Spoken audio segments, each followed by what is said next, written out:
நீலகிரியில் வளர்ப்பு நாய் வேட்டையாட முயன்ற சிறுத்தையின் சிசிடிவி காட்சிகள் வெளியாகியுள்ளது. நீலகிரி மாவட்டம் நடுவட்டம் மேட்டுச்சேரி பகுதியைச் சேர்ந்தவர் யசோதா. இவரது வீட்டு வளாகத்துக்குள் புகுந்த சிறுத்தை அங்கிருந்த வளர்ப்பு நாயை கவ்விச் செல்ல முயன்றது. நாயின் சத்தம் கேட்டு வீட்டில் இருந்தவர்கள் வெளியே வந்ததால் சிறுத்தை தப்பிச் சென்றது. தகவல் அறிந்து சம்பவ இடத்திற்கு வந்த வனத்துறையினர் சிறுத்தையின் நடமாட்டத்தை கண்காணித்து வருகின்றனர்.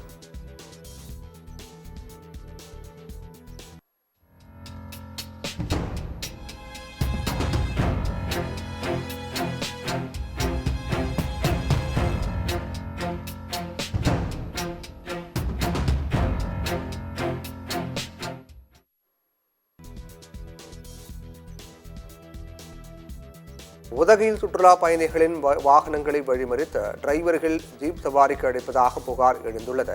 நீலகிரி மாவட்ட உதகைக்கு தினமும் ஏராளமான சுற்றுலா பயணிகள் வந்து செல்கின்றனர். இந்நிலையில் சுற்றுலா பயணிகளின் வாகனங்களை வழிமறித்து டிரைவர்கள் ஜீப் சவாரிக்கு அழைப்பதாக புகார் எழுந்துள்ளது. பைகாரா படகு இல்லம் மற்றும் நீர்வீழ்ச்சி ஆகிய பகுதியில் உரிய அனுமதியின்றி சுமார் 30 ஜீப்கள் சவாரியில் ஈடுபட்டுள்ளன என்றும் வனவிலங்குகளை காட்டுவதாக கூறி வனத்துறையினரிடம் உரிய அனுமதி பெறாமல் வனப்பகுதிகளுக்குள் அழைத்துச் செல்வதாகவும் கூறப்படுகிறது. இந்நிலையில் ஜீப் சவாரிக்கு யாரேனும் அழைத்தால் உடனடியாக தகவல் தெரிவிக்க வேண்டும் என போலீசாரும் வனத்துறையினரும் அறிவுறுத்தியுள்ளனர்.